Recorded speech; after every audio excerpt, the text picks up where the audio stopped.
किसन काकड, चिमा गिरे, अनिल काकड, रामदास काळे, दत्तूभाऊ शेळके, प्रकाश साहनी, यशवंत पथवे आदींसह ग्रामस्थांनी केली आहे. तात्काळ मदतीसाठी योग्य पंचनामे होणे गरजेचे आहे.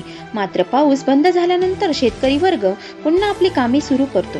परिणामी उशिराने होत असलेल्या पंचनामे नुकसानग्रस्त पिके अथवा नुकसानग्रस्त भागाची पाहणी लवकर न झाल्याने शेतकरी तोपर्यंत वाट पाहत नाही व शासनाची मदत मिळण्यापासून वंचित राहतो.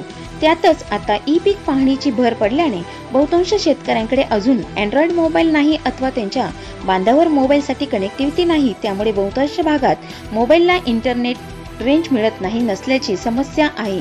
यंदाचा खरीप हंगामा संपत आला असून देखील पीक पाहणीला तितकासा प्रतिसाद लाभलेला नाही. ज्या शेतकऱ्यांची पीक पाहणी असेल त्याच्याच मालाचा अथवा नुकसानीचा पंचनामा ग्राह्य धरला जातो. त्यामुळे पंचनाम्यातील या